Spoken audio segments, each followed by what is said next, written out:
Welcome to the channel, welcome to another video. Today we're talking fast, talking furious, talking the transition, the pivot, the soft reboot, the one that set it all up, the beginning of the world-beating era of the Fast franchise, the one that got Dom and Brian back together. We're talking Fast and Furious 4. Give it up for Fast 4.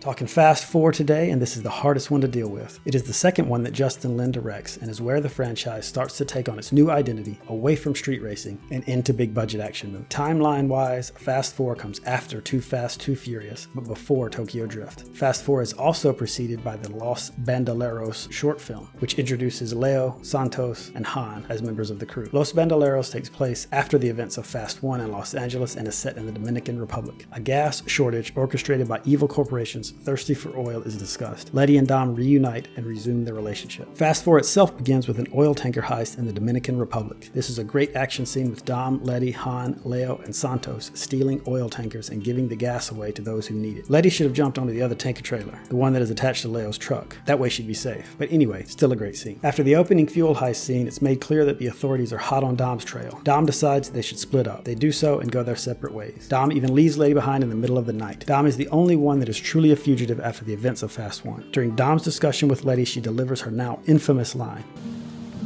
Ride or die, remember?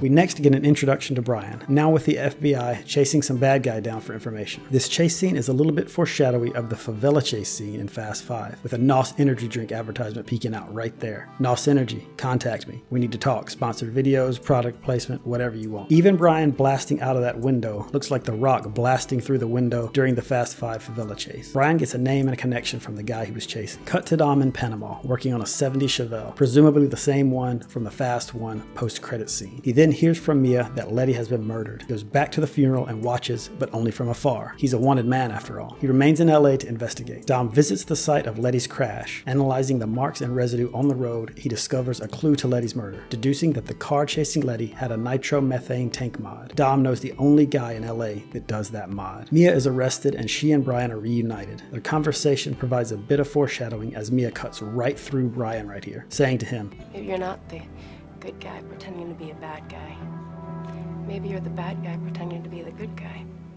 Got him. The nitromethane tank mod leads to Dom and Brian crossing paths during their separate investigations. Brian into a drug cartel leader while Dom hunts Letty's killer. They independently get involved in a driving job for a drug dealer. It's a group race and apparently Russell Wilson drives one of the cars. Did someone say race scene? You mean 3-foot dolly shot scene. There it is. Check that box. Dom wins and then Giselle, played by Gal Gadot, asking him about his information. And his number? Saying it's for her? What the hell is this? I can't cover this now, but I have a whole video on this. I'll put a link in the description.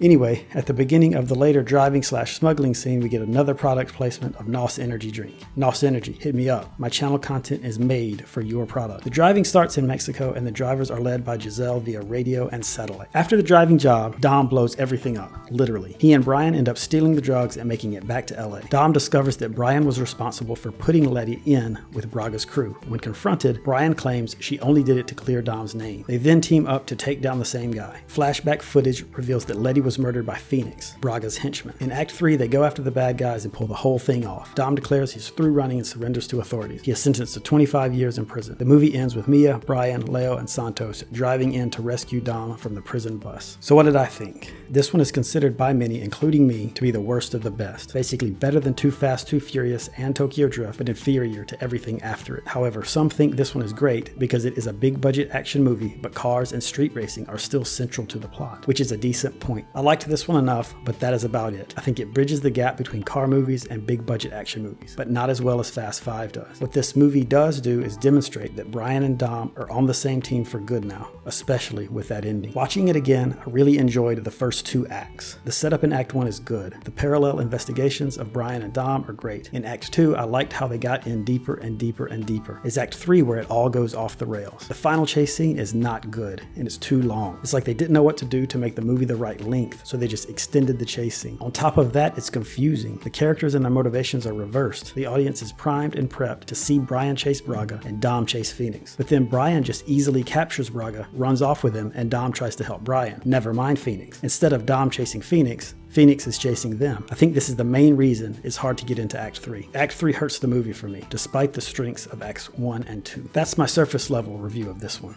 As far as some deeper cuts, the movie repeatedly calls back to Fast 1, true to its role as a soft reboot. We get a throwback to Dom's dinner rule that the first person to go in for food has to say grace. We see that Mia still drives an Integra, a white one now, although she apparently also has an Acura NSX. We get a callback to the owing someone a 10-second car trope. Even the tanker job at the beginning is reminiscent of the truck jobs from the first movie. And for a more subtle callback to Fast 1, and this is my favorite, my pride and joy, the cars at Letty's funeral. As we see Brian looking on at the funeral, there are import tuner cars lined up along the road. A yellow Civic, a fuchsia RX-7, and a blue NSX. These are totally reminiscent of the cruise cars in Fast 1, where Leon drove the yellow GTR, Letty drove the fuchsia 240 SX, and Vince drove the blue Maxima. That fourth car is black. If only that fourth car were white like Jesse's Volkswagen. They missed that. They had a chance too, because as I mentioned earlier, when we see Mia's Integra, it's white. So her car could have been the white car to complete the look, but they didn't do it. They instead went with a black car. But maybe they didn't miss this. Maybe this car is black in place of Jesse's white car because Jesse is dead, killed in Fast 1. The black car representing his death, representing the hearse. But what else does this tell us? Well, the fuchsia car is there, representing Letty's 240 SX from the first movie, but it's Letty's funeral. She's dead too, so this should be a black car as well. But as we now know, she is not dead, but returns in Fast 6 with amnesia. So is her car being represented in color in this scene our first clue that Letty isn't dead? Even in Fast 4, that clue was there. Do you like that? Or am I just trying too hard? Like I said, this is the hardest one to deal with, so I gotta come up with something. One thing that has to be mentioned is the Fast and Furious lull. This hasn't fully taken shape yet in this movie, but we can see the beginnings of it in a couple of scenes. When Brian and Dom are preparing for the race, we get a good prep scene from each of them as they're getting their cars ready. We also get this dinner scene where Mia, Brian, and Dom share a meal. These slow parts become a signature element of future Fast and Furious movies. It's what makes the movies work. These scenes are the beginnings of this, and we can see Justin Lin and Chris Morgan working on the formula that will pay off spectacularly in the next installment. See my reviews of Fast 5 and Fast 8 for more on this. And finally, one little thing that would have made this one stronger is Vince from Fast 1 appearing as a member of Braga's crew, right alongside Phoenix. Vince having fallen in with Braga sometime after Fast 1 because he had no choice, nowhere to go. Vince could add some tension to the movie with Dom questioning whether Vince had a role in Letty's death. I'll explore this in a separate video on the treatment of Vince and put a link in the description. That's it, that's all for this review of Fast 4. Of course I liked it, but let me know what you thought. Where does it land in your personal ranking? Consider subscribing. Until next time, this is Talkin' Fast, Talkin' Furious.